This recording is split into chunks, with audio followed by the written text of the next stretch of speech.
pertama sekali yash'urun nar, yang merasakan neraka.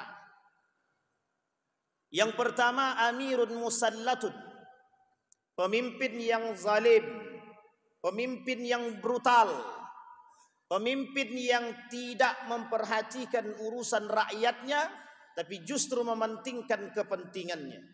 Imam Hasan Al-Basri mengatakan, pemimpin yang diberikan oleh Allah kekuasaan, razaqahullahu mansiban liyusiba bihin nas.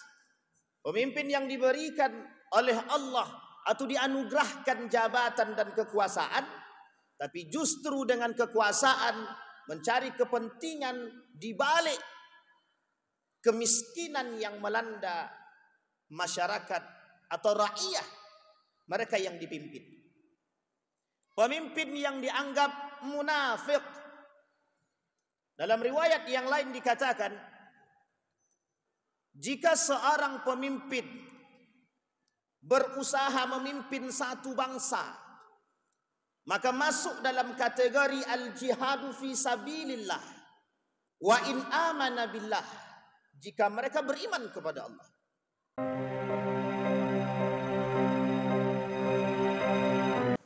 Alhamdulillah, alhamdulillahilladzi arsala rasulahu bil huda wa dinil haqq liyudhhirahu 'alad dini kullih wa kafa billahi syahida. Ashhadu an la ilaha illallah wahdahu la syarika la wa ashhadu anna Muhammadan 'abduhu wa rasuluh la nabiyya ba'd. Allahumma salli wa sallim wa barik ala hadzal nabiyil karim. Allahumma salli ala Muhammad wa ala ali Muhammad fil alamin innaka Hamidum Majid. Ittaqullaha haqqa tuqatih wa la tamutunna illa wa antum muslimun. Innallaha wa malaikatahu yusalluna 'alan nabi ya ayyuhalladzina amanu sallu 'alaihi wa sallimu taslima. Wa qala Allah ta'ala ya ayyuhan nasu taqu rabbakumul ladzi khalaqakum min nafsin wahidah wa khalaqa minha zawjaha wa batha minhuma rijalan katsiran wa nisaa wattaqullaha alladzi tasaaluna bihi wal arham innallaha kana 'alaikum raqiba. Wa qala Allah ta'ala ya ayyuhalladzina amanu taqullaha wa qulu qawlan sadida yuslih lakum a'malakum wa yaghfir lakum dhunubakum wa may yuti'illaha wa rasulahu faqad faza fawzan 'azima. Wa qala an-nabi sallallahu alaihi wasallam awwalu thalathatin yadkhulun nar amirun musallatun wa dhu tharwatin min malin wa lam yuaddi fi haqqillah wa faqirun fakhurun. Sadaqallah. Puji syukur kehadirat Allah dengan mengucapkan alhamdulillahi rabbil alamin. Berselawat kepada Nabi dengan mengucapkan Allahumma salli ala Muhammad wa ala ali Muhammad fil alamin innaka Hamidum Majid. Baginda Nabi Muhammad sallallahu alaihi wasallam dalam hadis yang tadi kita bacakan, awwalu thalathatin yadkhulun nar. Setidaknya kata Nabi dalam hadis ini ada 3 golongan yang akan masuk ke dalam neraka pertama sekali. Di dalam riwayat yang lain, yang pertama sekali yash'urun nar, yang merasakan neraka. Yang pertama amirun musallatun, pemimpin yang zalim, pemimpin yang brutal, pemimpin yang tidak memperhatikan urusan rakyatnya, tapi justru mementingkan kepentingannya. Imam Hasan Al-Basri mengatakan, pemimpin yang diberikan oleh Allah kekuasaan, razaqahullahu mansiban liyusiba bihin nas. Pemimpin yang diberikan oleh Allah atau dianugerahkan jabatan dan kekuasaan, tapi justru dengan kekuasaan mencari kepentingan di balik kemiskinan yang melanda masyarakat atau rakyat mereka yang dipimpin. pemimpin yang dianggap munafik. Dalam riwayat yang lain dikatakan, jika seorang pemimpin berusaha memimpin satu bangsa, maka masuk dalam kategori al-jihadu fi sabilillah wa in amana billah, jika mereka beriman kepada Allah.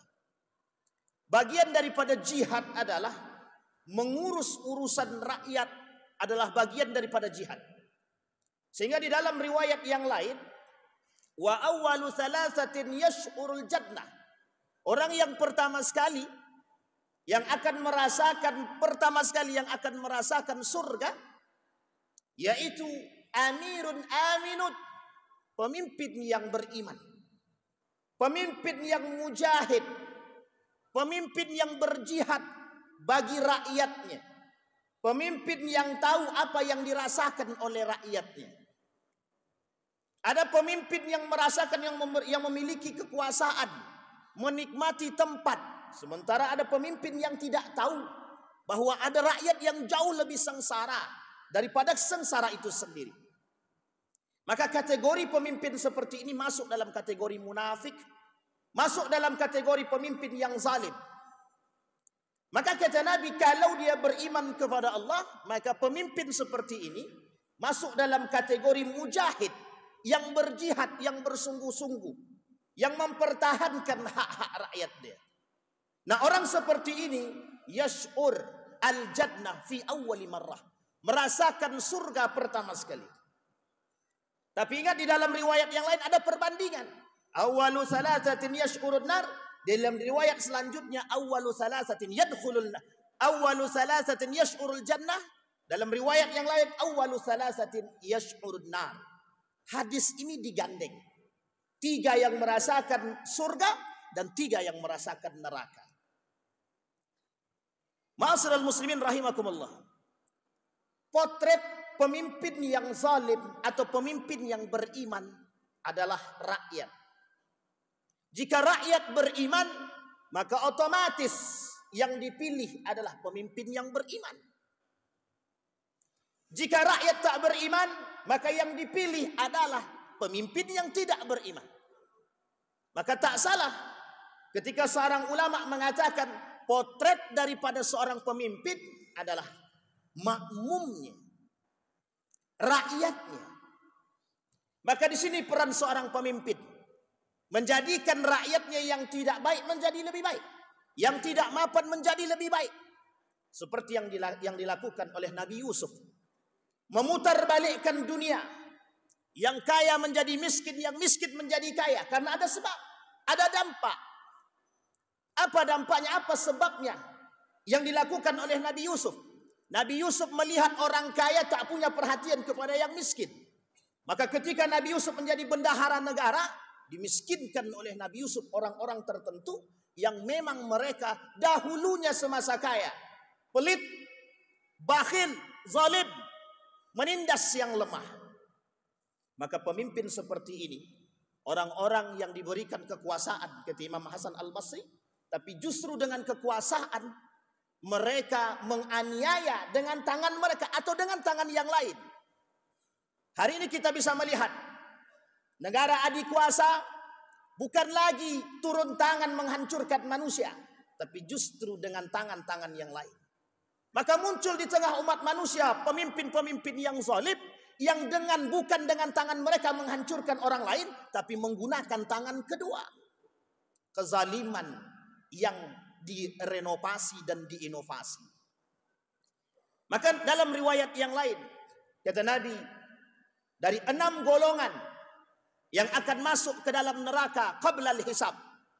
Awal sittatun yadkhulun nara qabla al-hisab. Ada 3 golongan yang akan masuk neraka sebelum dihisab. Meskipun derajat hadis ini sahih, derajat hadis ini adalah dhaif, tapi sebagian ulama mengatakan menghasankan hadis tersebut. Siapa mereka? Salah satu di antaranya al-a'immatu bil jur, pemimpin-pemimpin yang zalim. Pada poin yang kedua, siapa orang yang pertama sekali akan merasakan neraka Dzu sarwatin min malin falam yuaddi fi haqqillah.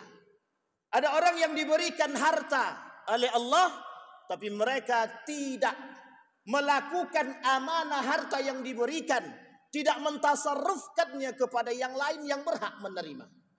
Bahasa sederhananya, orang kaya yang diberikan harta yang bakhil, yang pelit, yang tamak, yang hirsun serakah, yang tamak, yang angkuh, yang sombong dengan harta yang mereka miliki. Di akhir zaman ini, Nabi berkata dalam riwayat yang lain, kata Nabi dalam hadis, himmatuhum butunuhum wa syarafuhum mata'uhum wa qiblatuhum nisa'uhum wa dinuhum dananiruhum wa darahimuhum. Kata Nabi dalam riwayat yang lain, di akhir zaman itu, kata Nabi, perut menjadi tujuan hidup manusia, kiblatnya perempuan, kemuliaannya adalah harta, agama mereka adalah uang. Dari 4 poin yang disampaikan oleh Nabi, menggambarkan keadaan manusia di akhir zaman, betapa rakus, tamak, bakhil manusia yang muncul di akhir zaman. Ada orang dengan harta yang melimpah, ketika datang pengurus masjid, "Pak, silahkan berkurban." Mereka menjawab, "Kami tak mau berkurban. Ini hak-haknya kami, uang-uangnya kami. Kenapa kami harus kasih ke yang lain?" Qarun kedua. Pada masanya Qarun melakukan hal demikian. Ya. Kata Qarun, "Inna ma utitu ala ilmin indi." Aku diberikan kekuasaan yang aku dapat, harta yang aku miliki, hasil daripada jerih payahku. Tidak mau Qarun melakukan, tidak mau bersedekah, tidak mau mengeluarkan zakat, tidak mau membantu orang-orang yang lemah. Padahal di dalam harta yang kita miliki, wa fi amwalihim haqqun lis-sa'ili wal mahrum. Ada hak-hak orang lain yang harus kita keluarkan. Maka dalam riwayat yang lain Nabi kata, Allah membenci 3 perkara, tapi kebencian Allah terhadap 3 perkara jauh lebih Allah benci. Salah satu di antaranya adalah Allah membenci orang kaya yang sombong, yang angkuh, yang bakhil, yang hirsun, yang tamak. Maka memang kata Imam Al-Ghazali,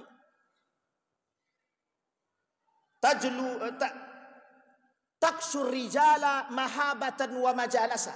Innad darahima taksur rijala wa mahabatan. Kelak di akhir zaman, kata Imam Al-Ghazali, yang membuat manusia terhormat itu bukan iman, tapi harta. Sehingga yang muncul di tengah umat manusia kelak di akhir zaman, orang-orang yang rakus dengan harta yang dia miliki.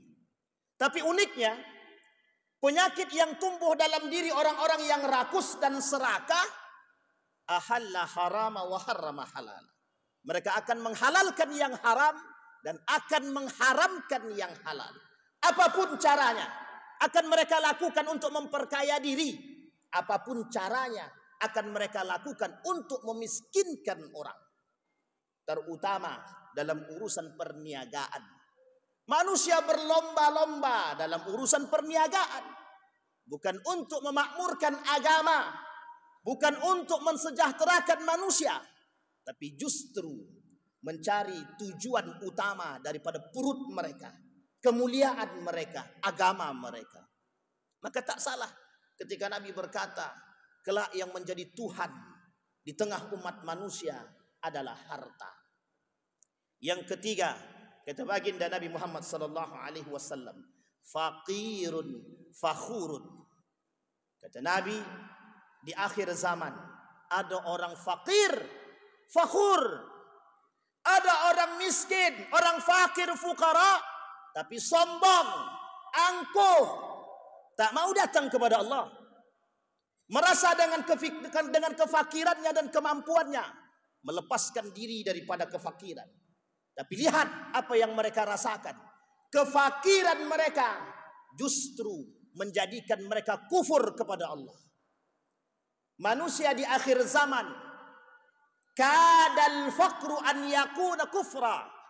Banyak orang-orang yang fakir justru mengantarkan kepada kekufuran.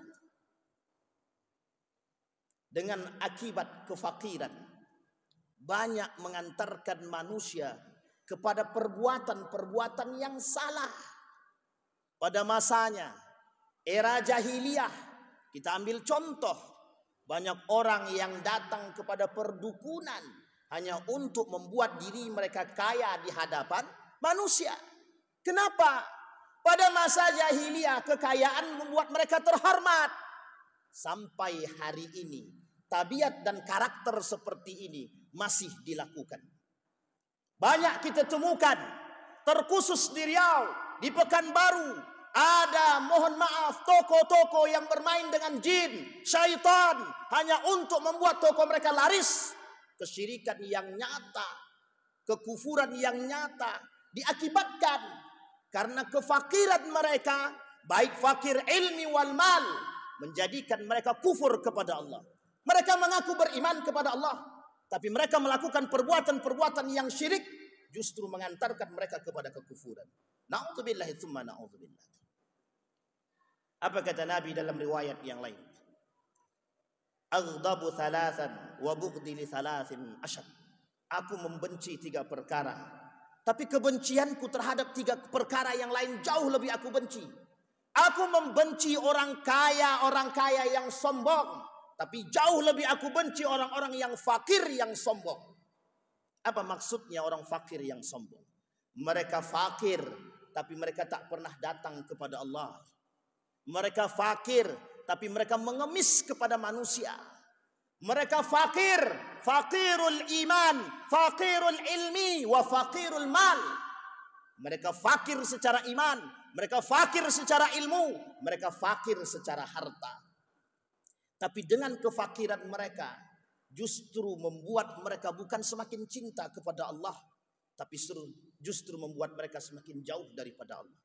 Kefakiran yang mereka miliki membuat mereka melakukan perbuatan-perbuatan yang tak pernah Allah ridai, yang tidak Allah sukai. Bahkan ada kefakiran yang mereka miliki justru melampaui batas-batas syariat yang memang mereka lakukan.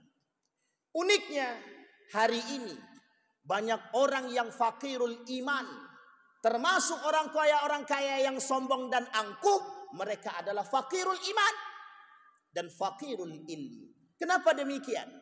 Keangkuhan, keserakahan mengantarkan mereka jauh daripada iman kepada Allah, sehingga menyebabkan mereka melakukan perbuatan-perbuatan yang fatal, yang melanggar syariat, bermain dengan ribawi, mencari urusan-urusan dunia, menghalalkan sesuatu yang haram, memunculkan fatwa-fatwa yang tidak disukai, datang kepada orang-orang tertentu melakukan suap-suapan hanya untuk mendapatkan kepentingan dunia dan ingin memenuhi kebutuhan yang tekadnya adalah perut mereka sebagai tujuan hidup. Kemuliaan mereka adalah harta, agama mereka adalah dirham dan dinar, uang semata, bukan yang lain. Maka di dalam riwayat yang lain kata Nabi, awwalu thalathatin yuqda yaumal qiyamah. Ada 3 perkara yang kelak akan diperhitungkan di hari kiamat, kata Nabi. Siapa mereka yang akan diperhitungkan kelak di hari kiamat? 3 golongan. Disebutkan oleh para ulama, mal makna yuqda. Makna yuqda adalah ashkhas, orang-orang yang kelak di hari kiamat mereka juga termasuk dalam golongan diperhitungkan dan akan masuk ke dalam neraka. Awal, pertama, orang yang mengaku berjihad di jalan Allah. Orang yang mengaku lisannya berbuat demi rakyat, tapi pada hakikatnya bukan untuk rakyat. Satu ketika hadis ini kemudian dibacakan oleh baginda Nabi Muhammad SAW. Al-mujahid fima jahadta jahadtu fika. Qala Allah kadzabta wa taqulul malaika kadzabta. Kata Allah, engkau dusta. Kalian tidak berjihad untuk rakyat, kalian tidak berjihad untuk Allah, kalian tidak berjihad untuk Rasulullah. Walakin jahadta liyuqalu mujahidan. Kau berjihad, kau bekerja keras, kau bersungguh-sungguh mengatasnamakan dirimu, bohong. Tapi kalian berjihad atas nama manusia agar engkau dipanggil sebagai seorang pahlawan, agar engkau dipanggil sebagai seorang mujahid. agar engkau dipanggil sebagai orang yang baik, orang yang bersungguh-sungguh bekerja keras. Fa'udkhilan nar, mereka dimasukkan ke dalam neraka. Yang kedua, ta'allama fima ta'allamtal Qur'an wa fima ta'allamtal ilma wa qara'tal Qur'an. Untuk siapa kalian belajar ilmu? Untuk siapa kalian membaca Al-Qur'an? Dinukil oleh Imam Nawawi dalam kitabnya At-Tibyan fi Adab Hamalatil Qur'an. Kemudian dikatakan, ta'allamnal ilma wa qara'nal Qur'ana fika.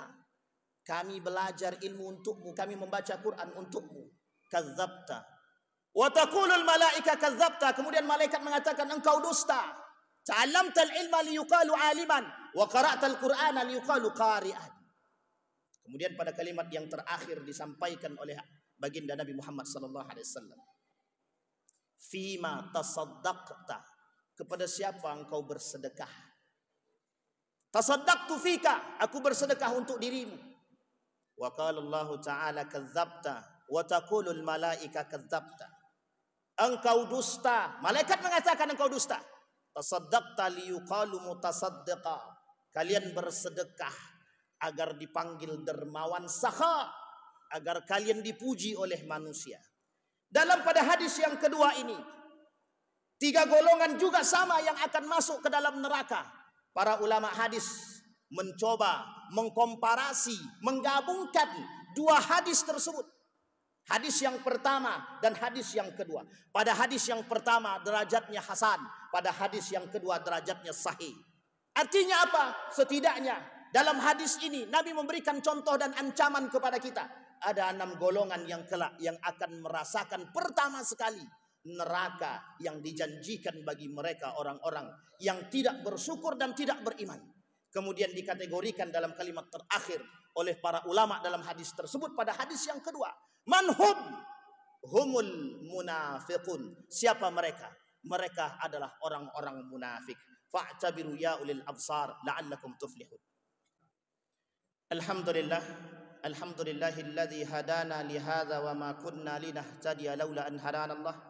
Asyhadu an la ilaha illallah wahdahu la syarika lah wa asyhadu anna Muhammadan abduhu wa rasuluhu la nabiyya ba'd. Allahumma salli wa sallim wa barik ala hadzal nabiyil karim. Allahumma salli ala Muhammad wa ala ali Muhammad fil alamin innaka Hamidum Majid. Ittaqullaha haqqa tuqatih wa la tamutunna illa wa antum muslimun.